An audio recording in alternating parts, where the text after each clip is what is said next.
ANM GNM 2025 সালে তোমাদের যে কাউন্সেলিং হওয়ার কথা, সেই কাউন্সেলিং হওয়ার আগে একবার দেখে নাও। তোমাদের প্রত্যেকটা ক্যাটাগরি অনুযায়ী কিন্তু আমি ভাগ করে দিয়েছি। তো তোমাদের যদি এরকম কাট অফ এক্সপেক্টেড যদি মার্কস থাকে, সেই মার্কসের মধ্যে যদি তোমরা থাকো, সেক্ষেত্রে তোমাদের কোন কোন গভর্নমেন্ট কলেজগুলো, তোমাদের গভর্নমেন্ট কলেজে কেমন কি চান্স থাকছে, আমি সম্পূর্ণ কিছু তথ্য এখানে জাস্ট তোমাদের জন্য দিয়ে রেখেছি। নমস্কার আমাদের সমস্ত ছোট ভাই বোনেরা, তোমাদের কিন্তু অলরেডি এএনএম জিএনএম সাথে তোমাদের জেন পাসের যে ওয়েমার রেসপন্স চ্যালেঞ্জটা তোমাদের যেটা করার কিন্তু একটা সুযোগ করে দেওয়া হয়েছে WBJER আন্ডারে, সেটা তোমরা কিন্তু অলরেডি গতকাল নোটিশ পেয়ে গেছো। তো আজকে কিন্তু তোমরা অলরেডি তোমরা হয়তো ওয়েমার তোমরা কিন্তু মিলিয়ে দেখেছো যে তোমাদের অ্যাকচুয়ালি নাম্বার অর্থাৎ অ্যান্সার ঠিকঠাক পড়েছে কিনা, অর্থাৎ রেসপন্সটা ঠিকঠাক হয়েছে কিনা। তবে এমন অনেক সময় হতে পারে যে তোমরা যে একদম অরিজিনাল ওয়েমার তোমরা যেটা দিয়েছিলে, সেই ওয়েমারে তোমরা সব কিছু ঠিকঠাক ফিল আপ করেছো, বাট অনেক সময় কি হয়, কম্পিউটারে যখন সেটা ওঠে তখন কিন্তু ভুলভ্রান্তি হয়ে যেতে পারে। তো এরকম কিন্তু অনেক ক্যান্ডিডেটদের সাথেই হতে পারে। তার রেসপেক্টিভে তোমাদের জন্য কিন্তু এই ওয়েমার রেসপন্স চ্যালেঞ্জটা কিন্তু তোমাদের জেন পাস সাথে তোমরা যারা এএনএম জিএনএম দিয়েছো তোমাদের সকলের জন্য কিন্তু করা রয়েছে। আমি জাস্ট একবার তোমাদের দেখিয়ে দেবো যে কি কারণ থেকে কিভাবে তোমরা ওয়েমার রেসপন্স চ্যালেঞ্জটা করবে। তার আগে তোমাদের আমি একটা অফিসিয়াল নোটিশ দিয়ে দিই। তোমাদের কিন্তু আজকে অর্থাৎ 7ই আজকে নভেম্বর 2025 এবং আজকে তোমাদের কিন্তু 11:59 PM অর্থাৎ রাত্রি 11:59 PM এর মধ্যে তোমরা কিন্তু ওয়েমার রেসপন্স চ্যালেঞ্জটা কিন্তু করতে পারবে। কিছুই নয়, তোমাদের শুধুমাত্র 500 টাকা করে তোমাদের কিন্তু প্রসেসিং ফিস চাওয়া হয়েছে, অর্থাৎ তোমরা 500 টাকা করে তোমরা জাস্ট পেমেন্ট করবে এবং তোমাদের কিন্তু ওয়েমার রেসপন্স চ্যালেঞ্জগুলোকে কিন্তু মিলিয়ে দেখা হবে ফের একবার নতুন করে। কিন্তু তোমাদের সাথে এটাও নোটিশে বলা রয়েছে যে তোমরা যদি টাকা না দাও, সেক্ষেত্রে তোমরা চ্যালেঞ্জ করলে তোমাদের কিন্তু ওয়েমার রেসপন্স চ্যালেঞ্জটা কিন্তু গ্রাহ্য করা হবে না। তো এই বিষয়টা আমি তোমাদের ক্লিয়ার করে দিতে পারলাম। অর্থাৎ তোমাদের আজকে রাত্রি 11:59 মধ্যে তোমাদের কিন্তু ওয়েমার রেসপন্স চ্যালেঞ্জটা করতে পারবে, কারণ এরপর তোমাদের কিন্তু শুরু হয়ে যাবে কাউন্সেলিং। অর্থাৎ আগে কিন্তু জেন পাস ইউজির কাউন্সেলিং স্টার্ট হবে, তারপর তোমাদের এএনএম জিএনএম যারা রয়েছে তোমাদের কিন্তু কাউন্সেলিং স্টার্ট হয়ে যাবে। এক্সপেক্টেড তোমাদের 15 থেকে 20 তারিখের মধ্যেই কিন্তু তোমাদের কাউন্সেলিং স্টার্ট হয়ে যাবে। এবং কাউন্সেলিং শুরু হওয়ার পর তোমাদের সব থেকে যেটা গুরুত্বপূর্ণ একটা ডাউট বা তোমাদের মনে সব থেকে বেশি প্রশ্ন যেটা থাকে যে অ্যাকচুয়ালি কোন কলেজগুলোকে আমরা সিলেক্ট করতে পারবো এবং কোন কলেজগুলো আমরা অ্যাপ্লাই করলে বা কাউন্সেলিংয়ের জন্য আমরা সিলেক্ট করলে সেই কলেজগুলো আমরা চান্স পেতে পারি। কারণ প্রত্যেক ক্যান্ডিডেটই কিন্তু চান্স নেয় যে তারা গভর্নমেন্ট কলেজগুলোকে তারা টার্গেট করে। তো সেক্ষেত্রে তোমাদের বলে রাখতে চাই, গভর্নমেন্ট কলেজে তোমাদের যদি ভর্তি হতে হয় তার জন্য কিন্তু একটা এক্সপেক্টেড তোমাদের জন্য আমি একটা লিস্ট তৈরি করেছি। এএনএম জিএনএম যারা এবছরে ক্যান্ডিডেট রয়েছে, অর্থাৎ তোমাদের একটা এক্সপেক্টেড লিস্ট করে দিয়েছি যে এই এক্সপেক্টেড কাট অফ মার্কসের মধ্যে তাদের যদি মার্কস থাকে তো তারা কিন্তু সরকারি কলেজগুলোতে কেমন কি চান্স পেতে পারে। সাথে প্রাইভেট কলেজের কথা অনেকে তোমরা বলো, প্রাইভেট কলেজে কিন্তু আমি বলে রাখতে চাই প্রাইভেট কলেজে কিন্তু সেরকম কোনো গাইডলাইন্স থাকে না। অর্থাৎ তোমাদের কোনো রকম কিন্তু minimum expected cut off last 2 ইয়ার্সের বেসিসে কোনো রকম কিন্তু থাকে না। সেক্ষেত্রে তোমরা জাস্ট টাকা পেমেন্ট করে তোমাদের যদি র্যাঙ্ক কার্ড থাকে এবং তোমরা যদি এএনএম জিএনএম পরীক্ষাটা দিয়ে থাকো সত্যিকারে, তো সেক্ষেত্রে তোমরা কিন্তু তোমাদের প্রোফাইল চেক করিয়ে তোমরা কিন্তু প্রাইভেট কলেজগুলো কিন্তু একদম ডাইরেক্ট টার্গেট করতে পারো। সেক্ষেত্রে কিন্তু কোনো রকম কম্পিটিশন থাকে না, তবে সরকারি কলেজগুলো কম্পিটিশনটা বেশি থাকে। তো এইগুলো নিয়ে আমি আজকে ভিডিওটা টপিকটা আলোচনা করব। তো তার আগে দেখো আমি তোমাদের জাস্ট একবার ওয়েমারগুলো কিভাবে তোমাদের কারেকশন হবে, সে ওয়েমার কারেকশনগুলো আমি জাস্ট তোমাকে একটু দেখিয়ে দিই। দেখো আমি এখানে লিখেছি ওয়েমার রেসপন্স, আমি জাস্ট একটু এটা মুছে দিই। তো দেখো ওয়েমার কারেকশনটা কি করে হবে, সাপোজ ধরো তোমরা A B কোশ্চেন নাম্বার এরম করে তোমাদের কোশ্চেন নাম্বার 1 কোশ্চেন নাম্বার 2 এরম করে তোমরা দিয়েছো, কোশ্চেন নাম্বার 3 কোশ্চেন নাম্বার 4। তো এরম করে তোমাদের ঠিক লিস্টগুলো তোমরা যখন চেক করবে দেখতে পারবে। তো তোমরা কি করো, এরকম A B C D এরম করে তোমরা প্রত্যেকটা তোমরা যেটা ওয়েমারগুলো হয় তোমরা জাস্ট কি করো, সিলেক্ট করো যে তোমরা যে এই নাম্বারটা সত্যিকারে সিলেক্ট করেছো কিনা সেটা তোমরা একবার মেলাবে, যেটাকে আমরা অ্যাকচুয়ালি ওয়েমার রেসপন্স বলি। তো সাপোজ ধরো তোমার কোশ্চেন নাম্বার 1-এ তোমাদের অ্যান্সার তোমরা কি করেছিলে এমসিকিউতে যে ডি, অর্থাৎ এইটা তোমরা ওয়েমারে দিয়েছিলে। সাপোজ কোশ্চেন নাম্বার 2-তে সাপোজ তুমি যে প্রশ্নটার অ্যান্সার ছিল সেটা ছিল ওয়েমারে বি, তুমি যেটা ফিল আপ করেছিলে। কিন্তু যখন তোমাদের কম্পিউটারে অর্থাৎ পোর্টালে যখন কম্পিউটারে উঠেছে তোমরা ঠিক এরকম করে একটা দাগ অংশ পাবে, এখানে তোমাদের যেটা তোমাদের মেইন অ্যান্সার থাকবে ঠিক সেটা তোমাদের এখানে সিলেক্ট করতে হবে। ঠিক আছে, তো মেইন অ্যান্সার তোমাদের যেটা থাকবে এখানে তোমাদের সিলেক্ট করতে হবে। সাপোজ ধরো তোমাদের এটা হচ্ছে কোশ্চেন নাম্বার, এটা হচ্ছে কোশ্চেন নাম্বার, এটা কোশ্চেন নাম্বার। সাপোজ ধরো এটা question number 1 question number 2 question number 3, এটা হচ্ছে তোমাদের যেটা হচ্ছে রেসপন্স, তোমাদের ওয়েমারে যে কারেক্ট অ্যান্সার রেসপন্স। ঠিক আছে, এরকম দেখবে তোমরা পাবে। যখন দেখবে। তো এখানে দেখো তোমাদের কোশ্চেন 1-এ তোমরা কি সিলেক্ট করেছো, ডি, কিন্তু তোমাদের এখানে যদি ডি পড়ে ইট ইজ রাইট, কিন্তু কোশ্চেন 2-তে তোমরা সিলেক্ট করেছো বি, সেখানে যদি এখানে বি পড়ে then it is right. But question 3-এ ভাবো তুমি তোমার সি নম্বর অ্যান্সারটা তোমার কারেক্ট ছিল, কিন্তু তুমি কোনো কারণে এখানে কিন্তু সি এর বদলে কম্পিউটারে উঠে গেছে ডি, তো সেক্ষেত্রে তোমার কিন্তু একটা মাল্টিপল চয়েসের অ্যান্সার কিন্তু মানে ইনকারেক্ট হয়ে গেল, অর্থাৎ সেক্ষেত্রে তোমার কিন্তু নাম্বারটা কমে যেতে পারে। তখন তুমি কি করবে, এই যে তোমার যে ডি, এই যে তোমার কারেক্ট অ্যান্সারটা এখানে ওঠেনি তোমাদের কম্পিউটারে, সেটা তোমাদের যে সি অ্যান্সার হবে, এটা হচ্ছে রাইট অ্যান্সার, সেটার এগেনস্টে তোমরা কিন্তু এই ওয়েমার রেসপন্স চ্যালেঞ্জটা করতে পারবে, যাতে তোমরা নাম্বারটা ঠিকঠাক পাও। কারণ প্রত্যেকটা এমসিকিউ কিন্তু ইম্পর্টেন্ট থাকে তোমাদের এএনএম জিএনএম, কারণ একটা এমসিকিউ ঠিক হওয়ার ওপরও কিন্তু তোমাদের কাট অফ কিন্তু থাকে। সেক্ষেত্রে এরকম বেসিসে তোমাদের কিন্তু ওয়েমার রেসপন্স চ্যালেঞ্জগুলো করতে হবে। এই বিষয়টা আমি ক্লিয়ার করতে পারলাম। এরপর তোমাদের আমি একটা লিস্ট করেছি, সেই লিস্টটা আমি দেখাবো।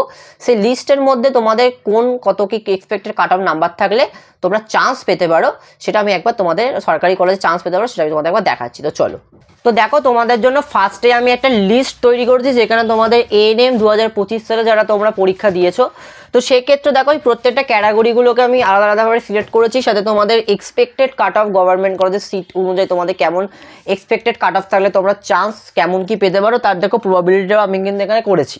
তো তোমাদের জাস্ট আমি দেখাচ্ছি, তোমরা জাস্ট একবার দেখে নাও। দেখো প্রথমত দেখো ইউআর জেনারেল, অর্থাৎ তোমরা যারা জেনারেল ক্যাটাগরির ছেলে রয়েছে, তোমাদের যদি এক্সপেক্টেড কাট অফ তোমাদের যদি এই 78 to 79% থাকে মার্কস বেসিসে, তো সেক্ষেত্রে তোমাদের কিন্তু 79-এর প্লাসের ওপর যদি কারোর মার্কস থাকে, তোমাদের কিন্তু গভর্নমেন্ট কলেজগুলো কিন্তু হাই প্রবাবিলিটি চান্স থাকে। অর্থাৎ 79 প্লাস যদি তোমাদের কারোর যদি এক্সপেক্টেড কাট অফ মার্কস থাকে, সেক্ষেত্রে তোমাদের কিন্তু গভর্নমেন্ট কলেজগুলো কিন্তু হাই চান্স থাকে।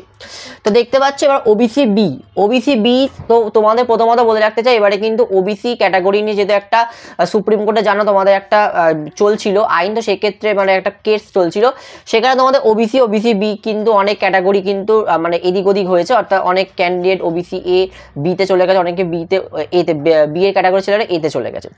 সেক্ষেত্রে এবারে কিন্তু ওবিসি বি তোমাদের কিন্তু ক্যাটাগরিতে একটু তোমাদের চেঞ্জেস আসতে পারে কাট অফে।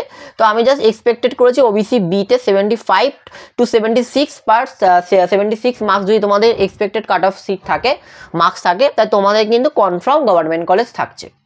অর্থাৎ যাদের expected cut off marks 75 to 76 রয়েছে, তোমাদের কিন্তু কনফার্ম কিন্তু গভর্নমেন্ট কলেজ রয়েছে। ক্লিয়ার? ওবিসি এ যারা রয়েছে, ওবিসি এদেরও খুব একটা এদিক ওদিক হয় না, 73 to 74% মার্কস যাদের রয়েছে, অর্থাৎ 74%, 74-এর ওপর যাদের কাট অফ মার্কস থাকবে তাদের গভর্নমেন্ট কলেজে চান্স পাওয়ার সম্ভাবনা রয়েছে। বলবো না একদম নেই, বাট রয়েছে ভালো। যারা এসসি রয়েছে 71 to 72 expected cut off marks যদি থাকে, রুরাল এরিয়ার যে গভর্নমেন্ট কলেজগুলো রয়েছে তোমাদের কিন্তু সেখানে খুব সহজে চান্স হতে পারে, সেটা আরবান এরিয়ার গভর্নমেন্ট কলেজগুলো কিন্তু প্রবাবিলিটি থাকছে তোমাদের চান্স পাওয়ার জন্য। যারা এসটি রয়েছে তোমাদের 54 to 55 এক্সপেক্টেড কাট অফ যদি মার্কস থাকে, তোমাদের সিএমআর তোমাদের যদি ক্যাটাগরি বেসিসে তোমাদের যদি র্যাঙ্ক কাউন্ট হয়, সেক্ষেত্রে তোমাদের কিন্তু প্রবাবিলিটি হাই রয়েছে তোমাদের গভর্নমেন্ট কলেজে চান্স পাওয়ার। ইডব্লিউএস অর্থাৎ 63 to 64 যদি তোমাদের এক্সপেক্টেড কাট অফ মার্কস থাকে, সেক্ষেত্রে তোমাদের কিন্তু ডিস্ট্রিক্ট ওয়াইজ গভর্নমেন্ট কলেজগুলো কিন্তু টার্গেট করতে পারো, সেখানে কিন্তু তোমাদের হাই প্রবাবিলিটি রয়েছে।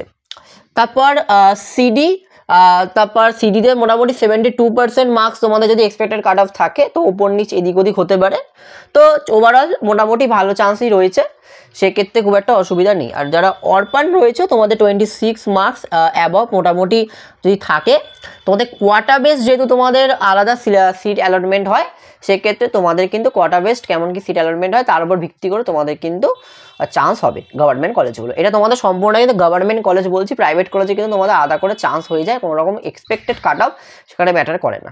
It is clear. ANM GNM 2025 সালে তোমাদের যে কাউন্সেলিং হওয়ার কথা, সেই কাউন্সেলিং হওয়ার আগে একবার দেখে নাও। তোমাদের প্রত্যেকটা ক্যাটাগরি অনুযায়ী কিন্তু আমি ভাগ করে দিয়েছি। তো তোমাদের যদি এরকম কাট অফ এক্সপেক্টেড যদি মার্কস থাকে, সেই মার্কসের মধ্যে যদি তোমরা থাকো, সেক্ষেত্রে তোমাদের কোন কোন গভর্নমেন্ট কলেজগুলো, তোমাদের গভর্নমেন্ট কলেজে কেমন কি চান্স থাকছে, আমি সম্পূর্ণ কিছু তথ্য এখানে জাস্ট তোমাদের জন্য দিয়ে রেখেছি, তাই ভিডিওটা কিন্তু শেষ পর্যন্ত দেখো। তো দেখো আমি একদম জিএনএম ফিমেল 2025 সালে তোমাদের যে ক্যাটাগরি অনুযায়ী তোমাদের কাট অফ রিমার্কস আমি দিয়ে দিয়েছি। যারা তোমরা জেনারেল স্টুডেন্ট রয়েছে তোমাদের যদি এক্সপেক্টেড কাট অফ মার্ক যদি 82 টু 84 থাকে সেক্ষেত্রে তোমাদের কিন্তু টপ গভর্নমেন্ট কলেজগুলো ওয়েস্ট বেঙ্গলের চান্স পাওয়ার কিন্তু সম্ভাবনা রয়েছে।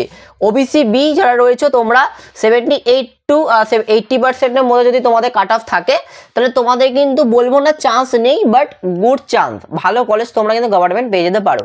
তবে এবছর কাট অফ অনেকটা কিন্তু কমতে পারে, কারণ এবছর তো যেহেতু এএনএম জিএনএম অনেক কম ক্যান্ডিডেট ছেলেমেয়েরা পরীক্ষা দিয়েছে, সেক্ষেত্রে কাট অফ এখান থেকে একটু ওপর নিচ করতে পারে, বাট নামার সম্ভাবনাটাই কম মানে বেশি। তো ওবিসি এ যারা রয়েছে তোমাদের 75 টু 77 যাদের কাট অফ থাকবে এক্সপেক্টেড মার্ক, তোমাদের মিডিয়াম মানের অর্থাৎ মধ্যম মানের গভর্নমেন্ট কলেজগুলো চান্স থাকছে। যারা তোমরা এসসি রয়েছে তোমাদের 72 টু 74% যাদের তোমাদের মার্কস রয়েছে, তোমাদের গভর্নমেন্ট কলেজগুলোতে চান্স পাওয়ার কিন্তু সম্ভাবনা প্রবল রয়েছে। এসটি যারা তোমরা রয়েছে তোমাদের 58 টু তোমাদের 60% যদি মার্কস থাকে তাই তোমাদের কিন্তু গভর্নমেন্ট সিট কনফার্ম প্রায় ধরে রাখাই ভালো, ঠিক আছে। এটা আরও কমতে পারে যেহেতু এবারে কম সংখ্যক ছেলেমেয়েরা পরীক্ষা দিয়েছে। আর ইডব্লিউএস যারা তোমরা রয়েছে 66 টু 68 যাদের মার্কস রয়েছে তোমাদের কিন্তু গুড চান্স রয়েছে, আমি বলবো পাবে না একদমই না, গুড চান্স রয়েছে। এবার তোমাদের বলি জিএনএম মেল অর্থাৎ পুরুষরা, দেখো তোমাদের আমি লিখে দিলাম ইউআর যারা রয়েছে অর্থাৎ যারা জেনারেল ক্যান্ডিডেট রয়েছে তোমাদের যদি 75 টু 77% থাকে, তোমাদের 77% যদি মোটামুটি তোমাদের কাট অফ এক্সপেক্টেড মার্কস থাকে সেক্ষেত্রে তাহলে তোমাদের কিন্তু হাই চান্স রয়েছে গভর্নমেন্ট কলেজগুলোতে। ওবিসিবি যদি 70 টু 73% তোমাদের এক্সপেক্টেড কাট অফ যদি থাকে অর্থাৎ তোমাদের যদি মার্কস থাকে, আমি এগুলো কিন্তু প্রত্যেকটা কিন্তু গভর্নমেন্ট কলেজের যে এক্সপেক্টেড কাট অফগুলো থাকা উচিত মানে 2024 সালের তোমাদের বেসিসে আমি বলছি যে কাট অফটা আগের বছর কিছু তার বেসিসে আমরা জাস্ট একটা অনুমান করছি যে এরকম কিন্তু তোমাদের গভর্নমেন্ট কলেজগুলোতে এরকম কাট অফ থাকতে পারে। তো এদের মধ্যে এই নাম্বারের মধ্যে তোমাদের যাদের নাম্বার থাকবে মার্কস থাকবে সেক্ষেত্রে তোমাদের কিন্তু চান্স রয়েছে হাই। তো তাহলে তোমরা কিন্তু কিছু গভর্নমেন্ট কলেজে কিন্তু চান্স পাবে। এসসি এসটি যারা রয়েছে দুজনেরই আমি একসাথে করে দিয়েছি 60 টু 65% যাদের তোমাদের মার্কস থাকবে, জিএনএম মেল বলছি, তোমাদের কিন্তু কোয়াটা অর্থাৎ সিএমআর র্যাঙ্ক বেসিসে তোমাদের ক্যাটাগরি র্যাঙ্ক কোয়াটা বেসিসে তোমাদের কিন্তু গভর্নমেন্ট কলেজগুলোর কিন্তু গুড চান্স রয়েছে। আর তোমরা যারা ইডব্লিউএস রয়েছে তোমাদের কিন্তু 67 টু 67 তোমাদের যদি এক্সপেক্টেড কাট অফ তোমাদের যদি থাকে তোমাদের যদি মার্কস থাকে সেক্ষেত্রে তোমাদের কিন্তু গুড চান্স রয়েছে গভর্নমেন্ট কলেজগুলো, ঠিক আছে। এগুলো কিন্তু প্রত্যেকটা তোমাদের কিন্তু গভর্নমেন্ট কলেজে তোমাদের যে এক্সপেক্টেড কাট অফ 2024 সালে গেছিলো তার বেসিসে 2025 সালে জাস্ট অনুমান করা। তো তোমরা যদি এই কাট অফ মার্কসগুলোর মধ্যে যদি তোমরা বিলং করো, যদি এই কাছাকাছি তোমরা যদি কাট অফ মার্কসগুলোর মধ্যে যদি থাকো তাহলে সেক্ষেত্রে তোমাদের কিন্তু চান্সেস রয়েছে, কারণ ক্লোজিং র্যাঙ্ক বা তোমাদের র্যাঙ্ক কার্ড যেটা থাকে সেই র্যাঙ্ক কার্ড দেখে তোমাদের কিন্তু র্যাঙ্ক সিলেকশন করাটা একটু কঠিন হয়ে পড়ে। তাতে তোমরা যদি স্পেসিফিক নাম্বার দেখে তোমরা যদি দেখতে পারো তো সেক্ষেত্রে তোমাদের এই গভর্নমেন্ট কলেজগুলোর প্রবাবিলিটিটা কেমন থাকে সেটা আমি জাস্ট তোমাদের 2025 সালের এক্সপেক্টেড আমি বলে দিলাম। তো তোমরা জাস্ট ভিডিওটা পুরোপুরি দেখলে, ভিডিওটা দেখার পর যদি সত্যিকার তোমাদের ভিডিওটা ইনফরমেটিভ লাগে পরবর্তীকালে এএনএম জিএনএম জেন পাস ইউজি জিলের সম্বন্ধিত সমস্ত তথ্য কিন্তু আমার ভিডিওতে তোমরা পেয়ে যাবে। পরবর্তীকালে যখন কাউন্সিলিং স্টার্ট হবে জেএন পাসের সাথে এএনএম জিএনএম তখন আমি সম্পূর্ণ কিন্তু ডিটেলস তোমাদের সামনে তুলে ধরবো। ভিডিওটা যদি সত্যিকার ইনফরমেটিভ লেগে থাকে অবশ্যই বন্ধুদের শেয়ার করো, লাইক করো, অ্যান্ড চ্যানেল নতুন হলে সেটা সাবস্ক্রাইব করতে পারো না। আজকের জন্য এইটুকু, সবাইকে জানাই অসংখ্য ধন্যবাদ।